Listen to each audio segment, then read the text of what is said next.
다시 한번 우리 양옆에 있는 분들하고 인사만 하시겠습니다. 오늘도 잘 오셨습니다. 한번 인사하실까요? 예. 우리 앞뒤로도 한번 인사하겠습니다. 하나님의 백성답게 살아갑시다. 인사하겠습니다. 하나님의 백성답게 살아갑시다. 예, 하나님께서 우리의 삶에 참으로 기뻐하시고 또 하나님께서 기대하시는 삶들을 살아내는 우리 모든 전대중앙교회 성도님들 되시기를 다시 한번 주님 이름으로 간절히 축복합니다. 흥선대원군이라는 사람 아시죠? 이 사람 참 재밌는 사람입니다. 조선 왕조 가운데에 유일하게 자신이 왕이 아니었으면서 자신의 아들이 왕이 되게 했던 인물이죠. 유일무이한 인물입니다. 그 자신의 아들이 왕이 되면, 근데 자기가 왕이 아니었잖아요. 그런데 자신의 아들이 왕이 되었을 때는 그 사람을 대원군이라고 칭한답니다. 그런데 원래 이 사람이 왕족이니까 원래 또 칭호가 있잖아요. 흥선군이라는 칭호가 있었답니다. 그래서 이 흥선군과 대원군이 만나서 흥선대원군이 되었죠. 이 사람 본명은 이하응입니다. 그래서 이 사람을 흥선대원군 이하응이라고 부르죠. 그는 자신의 아들을 왕으로 세운 다음에 엄청난 이 정치 역량을 발휘하고 이 세도 정치로 망가졌던 조선을 세우려고 무진 애를 썼습니다. 그래서 개혁적인 정책을 많이 일으켰습니다. 인사개혁도 하고요. 행정과 군부를 구분하여서 관리하고, 그리고 당시의 정치 부패의 원흉이었던 서원을 철폐하는 정책을 이루어내기도 했죠. 그런데 이렇게 훌륭한 개혁적 정책을 벌였던 흥선대원군이 정말 너무나 어처구니 없는, 어떻게 보면 참 결정적인 실수를 저지르게 되는데요. 그건 다름 아닌 경복궁을 복원하는 사업이었습니다. 그러니까 이제 왕권을 강화하겠다는 목적이었겠죠. 이제 왕궁을 좀 더 잘 아름답게 해서 왕권을 강화하겠다는 그런 생각을 했을 겁니다. 그런데 그것까지는 좋은데 문제는 뭐냐면 돈이 모자라니까 화폐를 찍어냈어요. 그게 뭡니까? 당백전이라는 화폐죠. 무슨 이게 국사 시간도 아니고 죄송합니다. 제가 뭐 많이 아는 것은 아닌데, 그래서 어떻게 됩니까? 이게 도화선이 되어서 결국 자신의 모든 권력이 무너지게 되죠.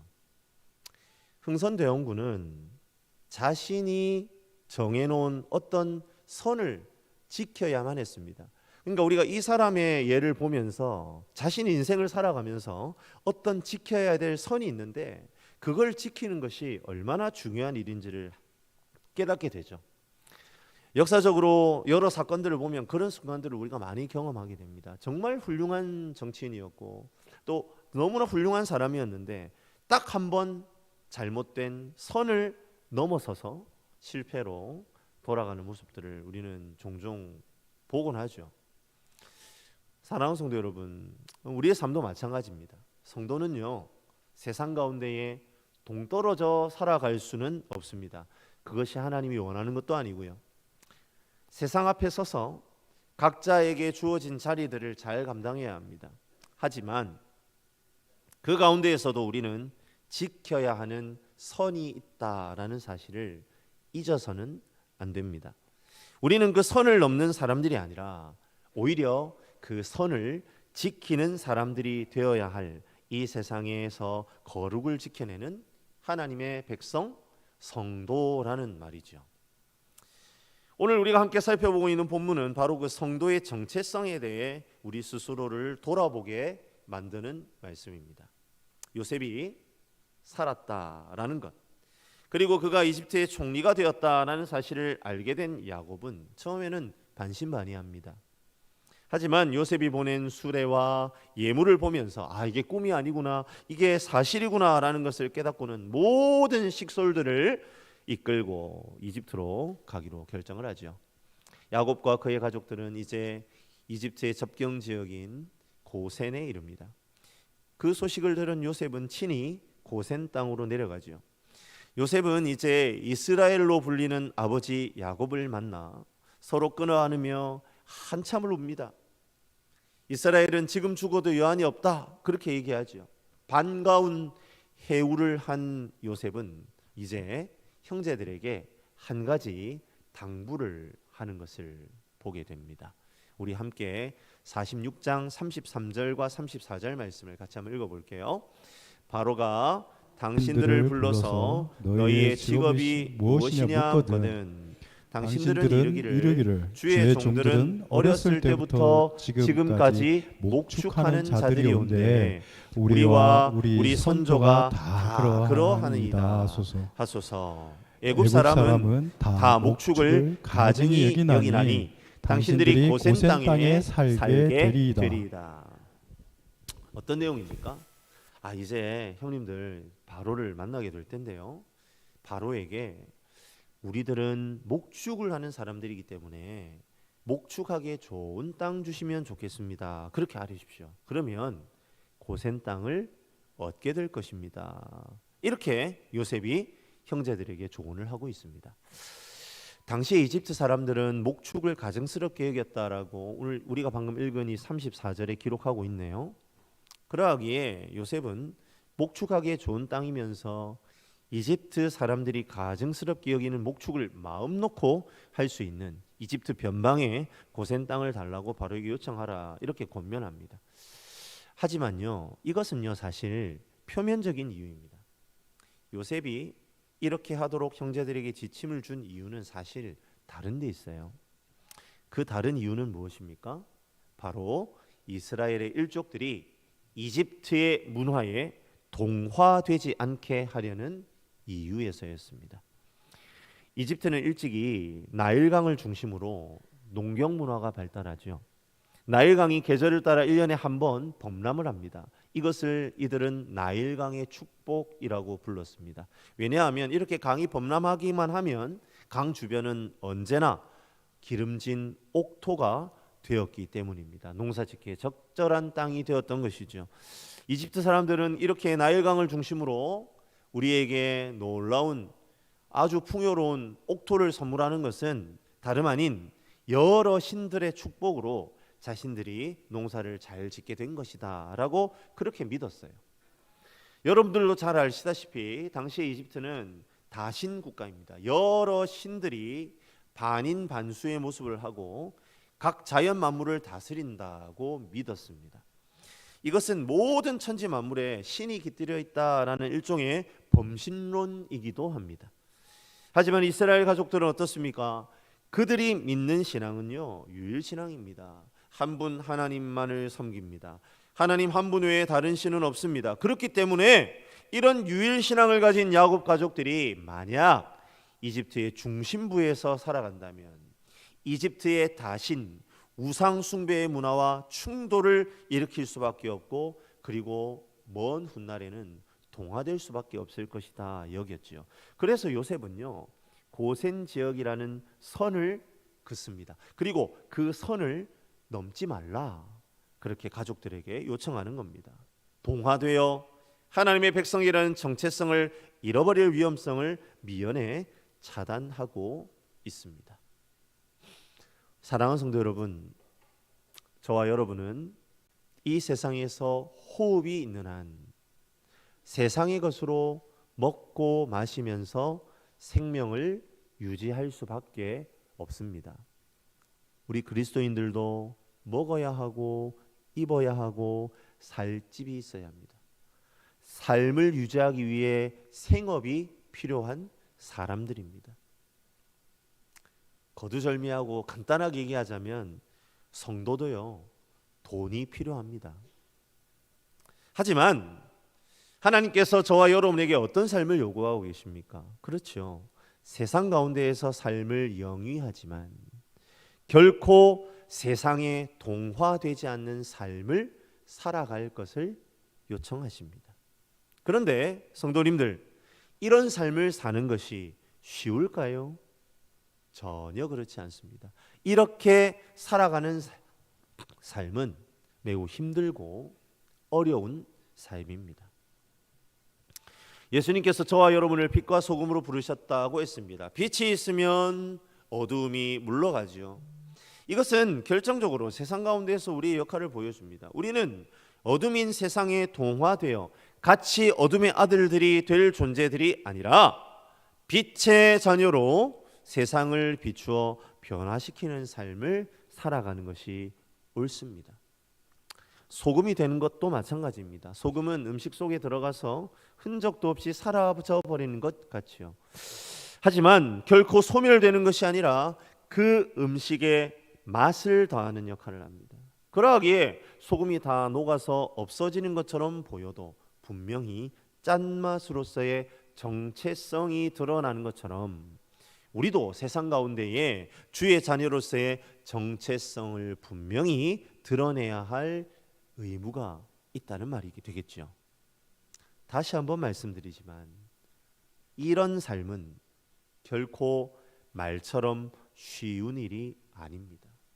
왜냐하면 빛과 소금의 역할 때문에 나의 신앙의 양심을 따라 주어진 선을 지키는 것 때문에 때로는 나에게 손해로 작용하거나 우리가 더 높은 위치에 오를 수 있음에도 불구하고 오르지 못하게 만들 수도 있기 때문입니다. 이집트에서 가증스럽게 여기는 일이 목축이었습니다. 그런데 굳이 우리는 목축을 하는 사람입니다 라고 자신들을 소개할 이유가 뭐가 있겠습니까? 그러면 자칫 잘못하면 우리들도 가증스러운 존재라고 이집트 사람들이 여길 수도 있잖아요. 그렇게 자신을 소개하는 것은 어쩌면 어리석은 일일 수 있습니다. 역사적으로 볼 때에 세상이 교회와 믿는 성도들에게 호의적이었었던 때는 거의 없습니다. 세상의 눈에 그리스도인은요 이상한 사람들입니다. 안디옥 교회에서 그리스도인으로 처음 불렸다라는 사도행전의 기록을 보면 이 그리스도를 믿는 이상한 사람들이라는 의미가 이 그리스도인이란 이름 속에 들어있었다는 거예요. 제가 고등학교 다닐 때에 제 1학년 담임 선생님이 교회 다니는 우리 학생들 있지 않습니까? 학생들 중에 교회 다니는 사람들을 뭐라고 부르셨냐면 환자라고 부르셨습니다. 교회, 예수에 미쳐있다 뭐 그런 의미 아니겠습니까? 그래서 제가 이제 교회 다니는 걸 아시고는 저도 환자라고 부르셨어요.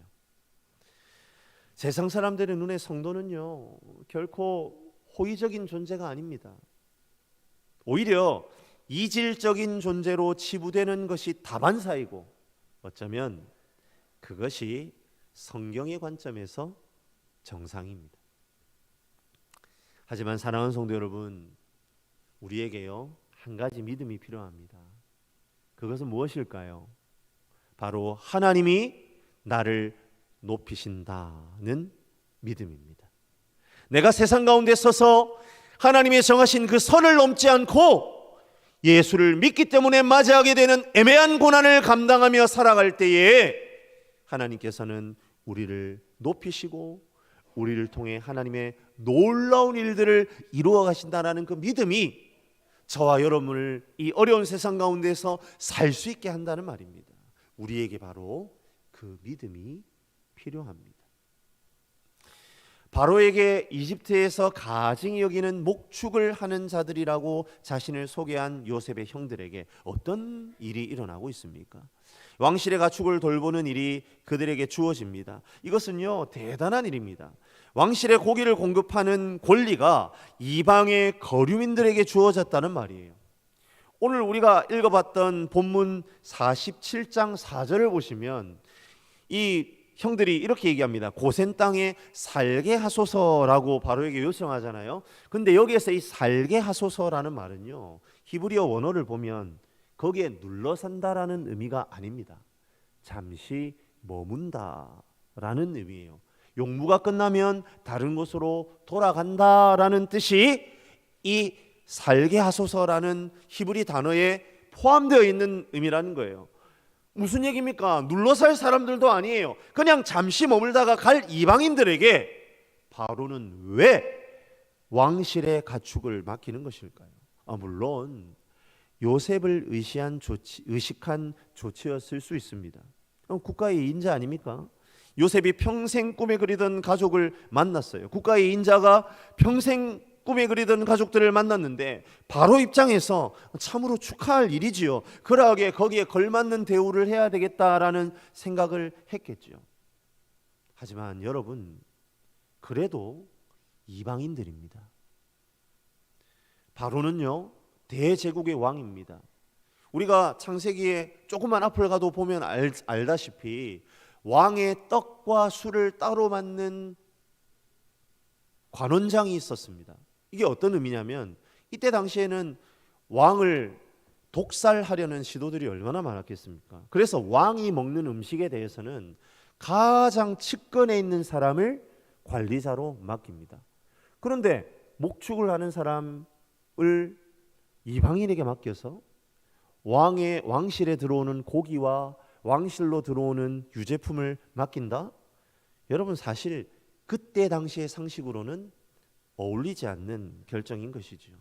이스라엘 일족은요, 아주 작은 지역의 소수에 불과합니다. 알려지지 않은 인물일 수 있습니다. 아무리 자신의 오른팔인 요셉의 가족들이라 할지라도 검증되지 않은 사람들입니다. 그런데 왜 이들에게 바로는 그런 특권을 준다는 말입니까? 우리는 믿어야 합니다. 이것이 하나님의 일하시는 방법이라는 것을 말이죠. 굳이 자신들을 목축업자라고 소개하지 않아도 됩니다. 이집트의 중심부에 살아도 됩니다. 형제 중에 이집트 제국의 인자가 있는데 왜 변방에서 삽니까?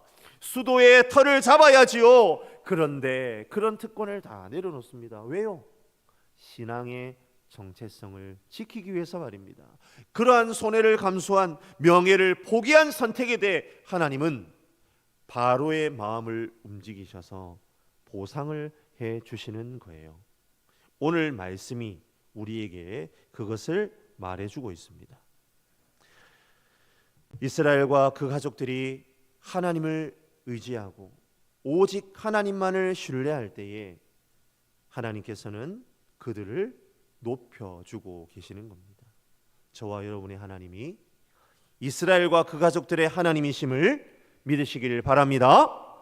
하나님께서는 오늘날에도 저와 여러분에게 그렇게 역사하시는 하나님이십니다. 또 한편으로 우리는 바로를 만난 야곱의 모습을 통해서도 하나님의 섭리와 하나님의 자녀를 높이시는 그분의 손길을 느낄 수 있습니다. 오늘 본문 47장 7절부터 10절의 말씀을 보시면 야곱이 바로를 독대하는 장면이 나옵니다. 자신의 나이를 밝히고 자신의 험악했던 세월에 대해 고백을 하지요. 그런데 오늘 말씀 가운데 놀라운 일이 벌어지고 있는 것을 기록하고 있는데요. 그것은 바로 47장 10절입니다. 우리 한 목소리로 10절 말씀을 한번 읽어보겠습니다. 같이 읽습니다. 야곱이 바로에게 축복하고 그 앞에서 나오니라. 사랑하는 성도 여러분, 이 상상이 가십니까? 물론 야곱, 이 이스라엘의 나이가요 130세니까요. 뭐 나이로 봐서는 바로보다 연장자이니까 세상을 더 많이 살았고, 그래서 자신보다 나이 어린 사람을 야곱이 축복했다, 이스라엘이 축복했다, 그렇게 생각할 수도 있습니다. 하지만 말입니다, 지금 상대가 누굽니까?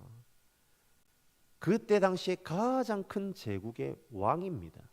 막강한 권력과 명예와 부를 가진 자 앞에서 언제 생명이 끝날지 모르는 한 노인이 서 있어요. 바로가 말입니다, 선의를 베풀고, 오히려 바로가 선의를 베풀고 그가 복을 빌어주는 것이 더 어울리는 그림 아니겠습니까? 하지만 하나님께서는 이 바로와 야곱, 이스라엘의 만남을 통해 우리에게 하고 싶은 말씀이 있으신 거예요. 무엇입니까? 바로 믿는 성도들이 이 세상 가운데에서 사용해야 하는 놀라운 특권이 있다라는 것을 우리에게 말씀해 주고 싶으신 겁니다. 그게 무엇입니까? 그렇습니다. 바로 축복권입니다. 우리 믿는 자들은 이 세상을 향하여 축복의 권한이 있다라는 말입니다. 사랑하는 성도 여러분, 세상 사람들은요, 이 세상이 놀라운 과학기술의 발전과 문명의 이기를 통해 우리를 복되게 한다, 그렇게 생각합니다. 하지만 우리 믿는 자들은 분명하고 정확한 확신 가운데 살아야 합니다. 무엇을 확신해야 합니까? 하나님께서 아직도 이 세상을 가만히 두시고 멸망시키지 않는 이유는 바로 우리 믿는 자들의 간절한 기도가 있기 때문이다라는 것을 말이죠. 세상은요 10번이고 20번이고 100번이고 멸망을 반복해도 이상하지 않을 만큼 타락하고 죄악 가운데 빠져 있습니다. 우리 그 사실을 너무나 잘 알고 있지 않습니까? 어제도 제가 또 뉴스를 보니까 한 일가족이 또 경제적 상황을 비관하여서 집단으로 또 그렇게 생을 마감한 안타까운 소식이 있더라고요. 최근에 몇 달 동안 우리 무너진 교권을 우리가 눈으로 또 확인하고 있지 않습니까? 수많은 선생님들이 지금 그 안타까운 상황 가운데에서 또 자신의 목숨을 끊는 일들이 다반사로 일어나고 있습니까? 어떻습니까? 너무나 이 세상의 소식들은 암울해 보이고 정말 이 세상이 어떻게 하려고 그러나 그런 생각들을 우리가 접하면서 참 우리의 주변은 여러 고통들로 가득하다는 것을 보게 됩니다. 그야말로 말세 지말이구나, 말세 중에 말세구나 라는 것을 우리는 압니다. 그럼에도 불구하고 우리 주님께서 이 세상을 멸망으로 끝장내지 않으시고 그대로 유보하시고 참아주시고 기다려주시는 이유는 무엇입니까? 그렇습니다. 바로 하나님의 백성들의 이 세상을 향한 끊임없는 기도 때문입니다. 이 세상을 향한 축복이 하나님의 진노의 시계를 늦추고 있다는 것입니다. 사랑하는 성도 여러분, 이 시간 나 자신은 신앙의 선을 지키기 위해 합당한 자리에 선 사람들인지 돌아보는 저와 여러분들이 되시기를 주님의 이름으로 간절히 축복합니다.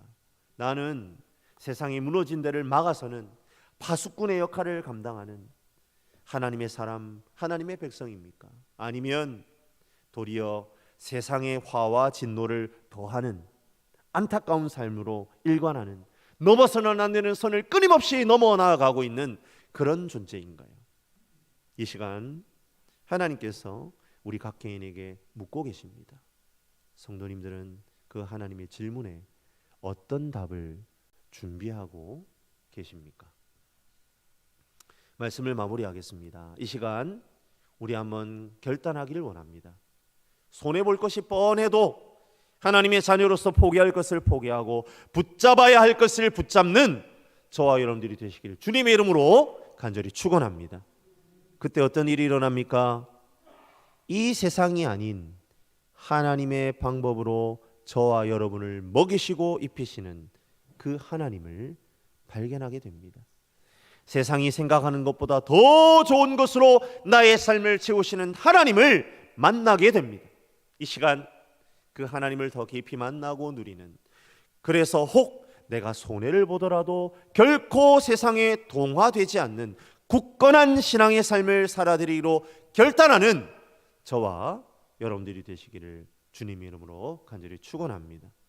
더불어 우리는 이 세상을 향하여 축복해야 하는 사명을 가진 존재들이다라는 사실을 또한 기억하시기 바랍니다.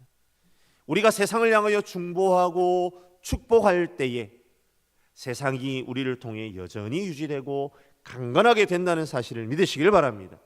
또한 하나님의 자녀로서의 자부심과 정체성으로 세상의 빛과 소금의 역할을 감당하게 되기를 원합니다. 그렇게 하나님이 기뻐하시는 삶을 온전하게 살아드림으로 말미암아 하나님의 부르신 곳에서 삶의 예배로 하나님을 높여드리는 저와 여러분들이 되시기를 주님의 이름으로 간절히 축원합니다.